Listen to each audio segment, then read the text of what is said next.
sit down and be comfortable. If you're listening to this and working, stop that for just a minute. Don't worry, it isn't going anywhere, and hopefully neither are you. Just bring all your attention here and listen to my voice. Forget about the morning commute, forget about the deadlines or any stress you have later or tomorrow. Just be right here. Just right here, right now, and just slow and steady. Breathe in and breathe out. Do me a favor though. Don't close your eyes. I don't want to shock you, and this isn't a real meditation or some kind of hypnosis. We're just adjusting our attention for a minute, bringing it all to the present moment. We're not thinking about the battles of yesterday. They're gone now. The past is just a memory, a ghost. And there's no need to dwell on the stresses of a tomorrow that may never even come. Every moment of every day, it's like our minds are in 1,000 places at once, getting angry about the past, scared about the future, and being upset at the spectres of words spoken a long time ago, or words that might never be spoken at all. And in our anxiety, we struggle against the world. We try to order things and put it all into such a way that we don't need to feel anxious. Yet, just like a leaky ship, for every hole we plug in our lives, 2 more spring open. Spending all this time fighting things that don't even exist, isn't it any wonder that we're too exhausted to do anything in our free time, but too anxious to even sleep at night? And so we live in conflict with the very truth of the universe. Life is always changing. There are always peaks and valleys, and in our effort to make it all peaks, we forget that it's impossible to have peaks without valleys, that they are fronts and backs to each other. They need each other. So, do yourself a favor, if just for a moment while I speak, just stop and listen, and breathe. Go slow. Just let it all drift away. Our thoughts are just thoughts. They come from nowhere, and they can return to nowhere if you don't grab onto them. Just let them flow, moving from one to the other. Observe them. Don't judge them. They just are. And just like a passing storm, if we simply wait, the skies will eventually become calm and clear. And it is here that we can see the universe for what it is, not what we want it to be. We can see this immense flow of energy like a mighty river traveling all the way back to its source at the Big Bang. And we can just fall back and let it take us. For when one is not distracted by the endless chatter of the mind, when one is fully here and now, one is in tune with the flow of life. And when one flows with life, one strikes with all the power of the river, the mountains that birthed it, and the endless ocean that receives it.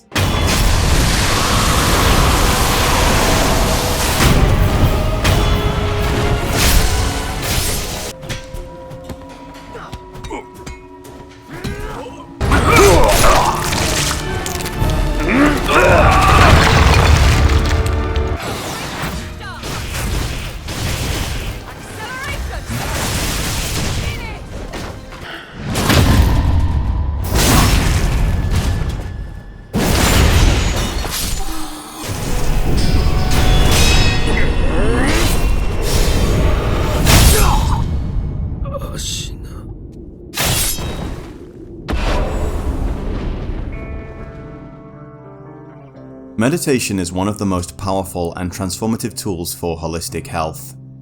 However, I can understand how some people can have a knee-jerk reaction to the word.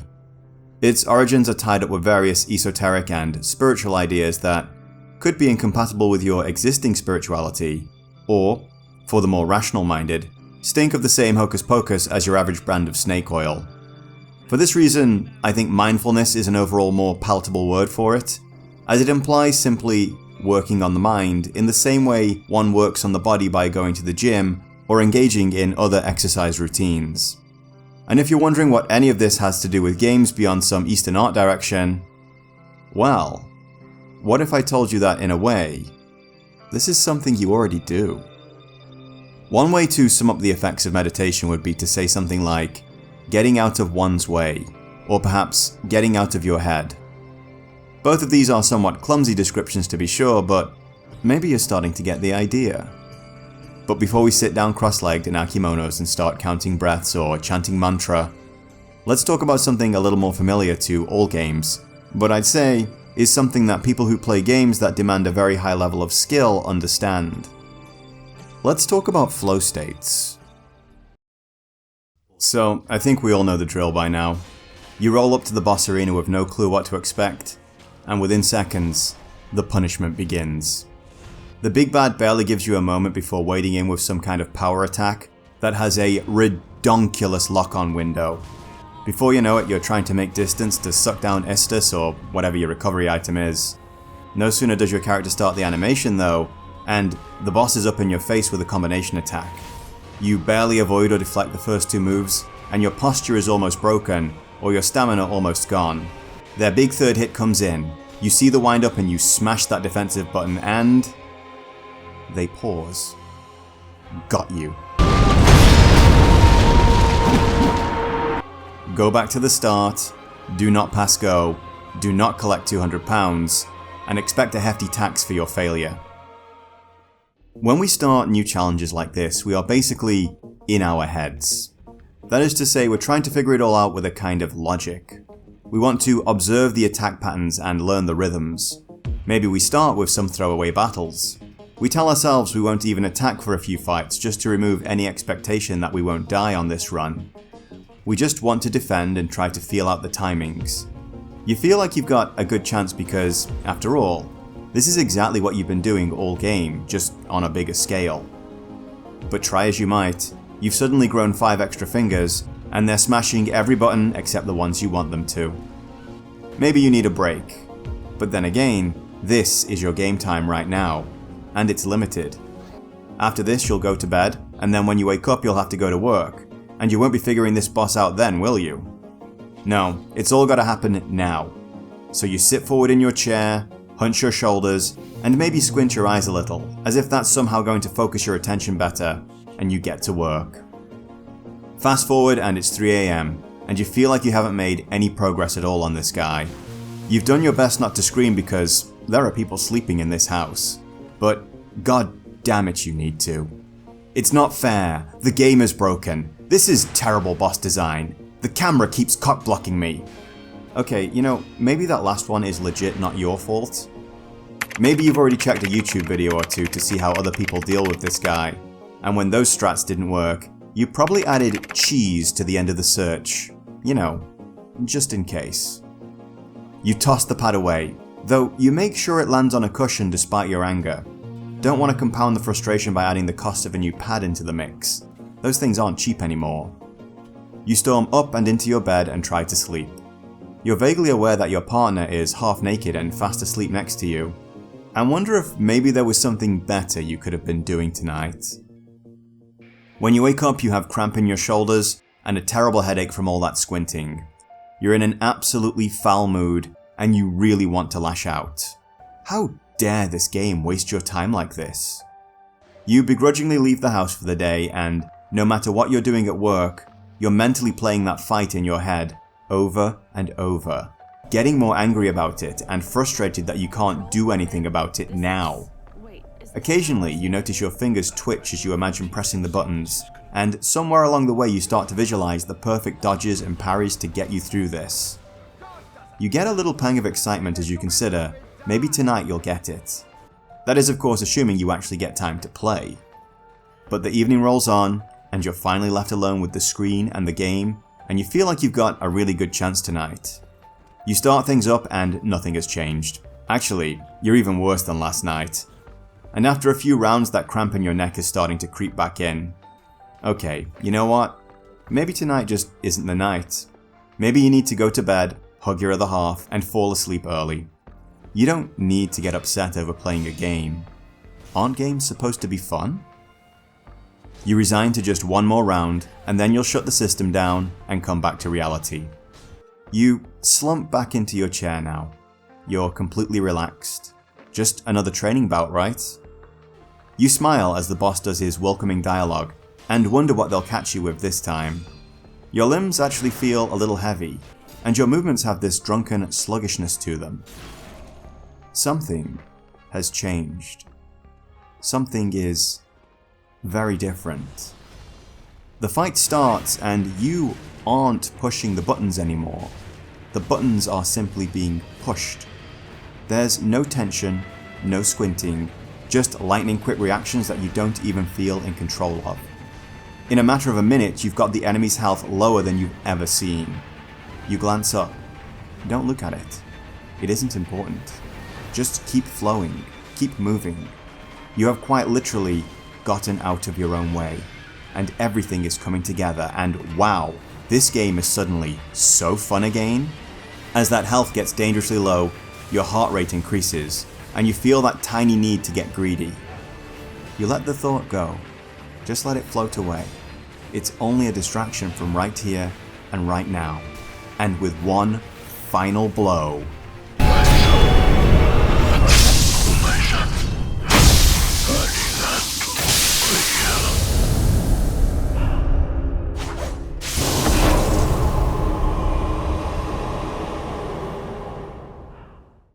flow states are a big part of using any well-trained skill, and are one of the most intoxicating natural highs you can experience.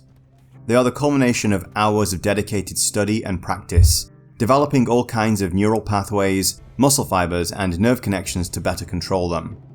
They are reached when, in the pursuit of some great goal such as playing a beautiful music composition or painting a picture, we become so utterly lost in the process that we completely forget ourselves. We lose all sense of time. We don't get distracted by our phones or by the constant babble of thoughts we are experiencing moment to moment, and we are completely unself-conscious about expressing our passions. They are achieved at the end of long bouts of mechanical practice. You can't just sit at a piano and play Mozart. You have to spend hours learning scales and finger placements, and developing an ear for music that goes far deeper than simply listening to enjoy it. Likewise, no one picks up a paintbrush and recreates the Mona Lisa. So-called talent, in most cases, is simply an interest in something backed up with hours and hours of mechanical practice. Great artists fill sketchbooks with pictures of eyes, noses, hands and fabrics. They study light and shadow and observe it in their surroundings every day. It's only at the end of all that practice that they are simply able to sit down, tune out the world, and with a few masterful strokes, create a likeness of someone you know. The idea here is that all these individual skills have been trained to a point where they are simply automatic, and so conscious attention only need to be given to the higher order things, such as the composition, and the rest just takes care of itself. A great pianist is not even aware of their hands as they give a recital. Their attention is fully on the music, and their desire to produce it in the most beautiful way. And just coming back to our boss fight analogy here, the samurai code of Bushido is tied up with Zen Buddhism, and this actually formed part of their sword training. To put it simply, if you have to think about the parry, you're already too late to do it. So one cannot be a man holding a sword, but a continuous flow of energy between mind, body, and blade that moves effortlessly. While cultivating any skill can induce a meditative flow state, meditating is a way of directly bringing this state into all areas of our lives. To be clear, meditation is not about controlling our thoughts. That's basically impossible. But by developing an understanding of what our thoughts really are, we come to understand that we don't have to cling to them, and we certainly don't have to be controlled by them. And as with any skill, meditation is something that gets easier with practice. I want to be clear though that meditation isn't a life hack, a magic bullet, or a quick fix that's going to change your life with the snap of a finger. It's a practice or a habit that takes time to cultivate, and should, in my opinion, be integrated as part of a holistically healthy lifestyle, along with exercise and a healthy diet. Likewise, If you have depression or other mental health problems, you'd also need counseling, in some cases medication, and all the help you can get. While I think meditation absolutely can benefit you, remember, you can't just get better at running the same race as everyone else because your legs were broken before you even got to the track. So just keep all that in mind while I'm talking about this. In the interest of being brief and concise, I'm only going to touch on what we think of as the surface level benefits of meditation today. I'm definitely not the person to guide you any deeper than that, as I'm about as good of a Buddhist as I am an atheist. That is to say, not very good at all. First, let's talk a little science. I think we're all familiar with the concept of fight or flight, and may be aware of the hormone adrenaline and how it prepares us for a massive burst of energy in the face of danger. The human stress response system works about the same as any animal's, and in a world where most of our problems involved giant tigers, you can see the benefit of a system like this. The problem is that in the span of around 12,000 years, barely a second by the standards of evolution, we've gone from nomadic tribes of hunter-gatherers to societies built around agriculture and the rise of cities and technology. We have reshaped our environments and our homes to be far safer and more comfortable, and for people in the West at least, simply eating and surviving isn't a day-to-day struggle, at least not in the traditional sense. In the place of physical exertions like foraging and hunting, we have a new kind of stress. The stress of work and bills, the stress of bosses and deadlines, and of complex social interactions. Instead of being scared of literal death looking at us in the eye, we fear the spectre of something that might happen in the future, and we let those anxieties plague us. Oh, sure, everything is fine now. I have food on my table, a roof over my head, and a job that pays my bills, but is it enough? Could it be taken away from me? What about my retirement? Will I be comfortable or broke? Then there's our media that promotes comparison culture, effectively creating problems out of thin air so it can sell you the solution. You're not beautiful if you don't look like this celebrity, but it's okay because she sells paint you can put on your face that's guaranteed to work. You're not successful unless you earn this much money or drive this kind of car. That's okay, we've got a hustle culture course that's 100% going to see you succeed. Just input your credit card details here, and you too can be so successful that the world will bow at your feet. We are surrounded by noise and pressure constantly, with a world desperately fighting to rip our attention every which way it can. Advertisers want us to react without consideration, so deliberately stimulate anxiety within us. All of this piles up day after day and week after week, and we find ourselves in chronic states of anxiety, and we can't just run away from it, and we certainly can't punch it in the face, as much as we'd like to sometimes. Game over. Think of this as that early stage of the boss fight I talked about. It's a kind of learned behavior to lean in and squint to concentrate. Regardless of what you think, you aren't focusing your vision by cultivating shoulder cramp and a migraine. Is it any wonder then that people have insomnia or anxiety when we exist in a world that seems to be proactively provoking us with what are essentially made-up ghosts? In the initial stages of meditation, we simply work on bringing our attention to a single point. The most common starting point is the breath. We simply sit down and try our best to pay attention to just breathing for 5 minutes or so. And for most people, this is surprisingly difficult to do without getting pulled into one kind of distracting thought or another. And if you're in some way neurodivergent, for example ADHD, well, you're going to need a little more time to make any progress. What we are doing here though is not controlling our thoughts. We don't catch ourselves thinking about dinner and scold ourselves for it. You can't stop thinking any more than you can stop water that has been disturbed by a stone from rippling. Trying to do anything about it just makes it worse. But by virtue of simply acknowledging a thought when we notice it, and then coming back to the breath, we can just leave it be, and slowly, it will drift away. By bringing all our attention to now, we can start to see thoughts for what they are. Here's a thought of a big presentation you have coming up, or a test you have to take tomorrow. If you hold on to it, you may find yourself getting stressed. But why? You're not taking the test now. You're sitting in a room breathing. There's no danger here, and hey, who knows what could happen between now and then? And what exactly could you possibly achieve by hunching your shoulders and tensing your muscles now? Will that make the test go away? Why give any attention to something you can't actually do anything about, or that simply may never happen? That works going backwards too. Maybe you had a big fight with someone a few days ago, and that memory is lingering and reminding you of how angry you were. Well, they're not here now. You're not fighting them anymore. What's the point of walking around with a massive pack full of rocks on your back? Put it down. Let it go. Bring your attention to now, where you are just sitting and breathing, and you don't have to be scared or angry about anything. It's simple, but not easy. Again, this takes practice. After all, you've had a lifetime to cultivate the habits of holding on to things, and we are surrounded by media that promotes this way of thinking. We're social creatures after all, and we like to be part of the group. So when you saw people stressing over exams in school, it seemed normal to just play along too, right? Play along? Surely not. Surely this is just normal. Well, it's regular, sure. But spend a year in another country and learn the local language, get involved in their culture and try all their food.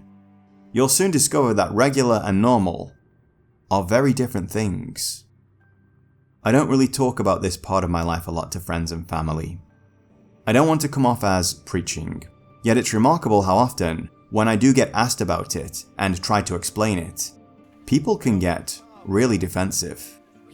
They are very quick to come up with excuses as to why this probably isn't applicable to them or their situation. Of course, you have the right to assume you know yourself better than anyone else, but that doesn't mean you really know yourself. It's hard for people to wrap their head around the idea that a lot of their anxiety is something they are choosing to carry around, and that they could just put it down anytime they wanted to. I've heard, "You can't fight your nature," or "It's just the way I am," enough times, but when I ask those people what they've actually tried in order to make positive changes in their life, they often don't have much of any substance to come back with. I mean, if someone went to the gym with no clue what they were doing, tried a few things for a week or two, went on a half-assed diet and gave up, you'd place the blame for their lack of improvement on them, and not some ingrained biological system that prevents them from being any other way. Contrast that with someone who watches a lot of online content on fitness, maybe works with a personal trainer and a dietitian to get their routine set up, and starts making mad gains. In the field of mental wellness, the person who engages in some kind of regular guided meditation is the latter. The mind is just like any other part of the body. We can train it. I mean, you've all studied something and learned something, and with that knowledge probably came alterations to other areas of your worldview, whether or not they were small or large. We know that study actually alters the brain, and as it happens, so does meditation. What starts sitting alone in a quiet room is something you can slip into at any moment in your life. You can become aware of anger rising long before it gets there, observe it and deal with the energy in a much more constructive way. You can find release from the storm within, even amidst the storm without. Don't mistake this for passivity either. A person who can bring all their attention to here and now is a force to be reckoned with, because they are only fighting the battle in front of them, while most people are fighting the ghosts of millions of others. They're the guy who not only beat the boss, but they made it look easy. If you've made it this far, then thank you for indulging me in this short and somewhat different essay on life. I hope you'll forgive me for deceiving you into thinking you were getting some kind of game skill up guide with this. But it's something that brings a lot of joy and contentment into my life, and I really wanted to share just a little of that with all of you. What will follow after this is a brief list of places anyone interested in pursuing meditation can start. But before we go, I would like to touch on one thing. This is something referred to as the sweet gooey center of meditation. What long-term practitioners might think of as the real point of it all. Remember earlier I talked about water that had been stirred up by a stone, and how you can't do anything to calm it down? Well, when you leave it alone, it simply becomes calm. And just like the water, a stirred up mind that has been left alone long enough will eventually become completely still. So to begin, I will say that I'm not affiliated with any of the channels or apps that I'm about to recommend. They are just things I've used and have helped me in my own journey towards being a half-baked mystic of sorts. I can't recommend Sam Harris's Waking Up app enough though. Now, to anyone here who considers themselves religious, I know that name can spark a reaction, as he rose to fame as one of the 4 horsemen of New Atheism, and still occasionally debates on the topic of God and religion. Through my experience with the app though, I can say that it's solely focused on meditation and mindfulness, and the only mention of religion or spirituality on there is as a historical reference. The app does have a fairly chunky subscription price tag, but you can get a free month without even inputting your credit card details. And Sam Harris offers a scholarship program for any of his products, so that's worth looking into. There are also numerous talks and guided meditations done by him here on YouTube, and I'll link a couple of them down in the description. I think most people these days probably know the name, or the voice at least, of Alan Watts. That in those moments, the significance of the world seems to be the world, seems to be what is going on now. And we don't look any further. The scheme of things seems to justify itself at every moment of its unfoldment. Alan was a self-stylized spiritual entertainer through the 1950s and 60s, and gave numerous lectures on the topic of Zen, meditation, and what is referred to as the Buddha mind, or the undisturbed state of the mind not riled by thoughts.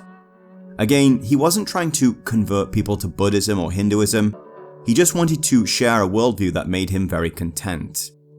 You won't learn any specific meditation techniques from him, but he had a great way of explaining esoteric concepts in a way that's easy to understand.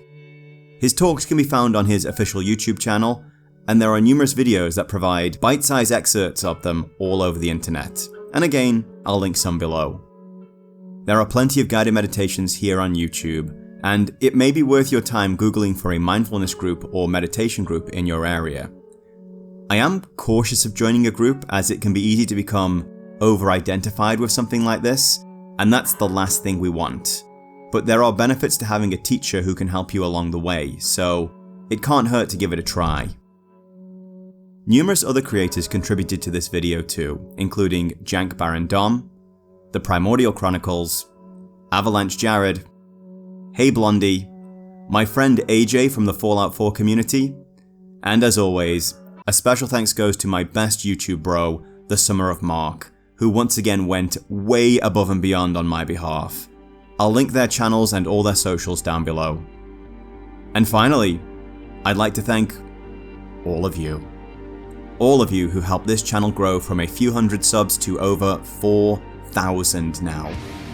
Consider this my milestone video for 3, 4 and 5k. I'm not a big fan of doing Q&As or speaking off the cuff.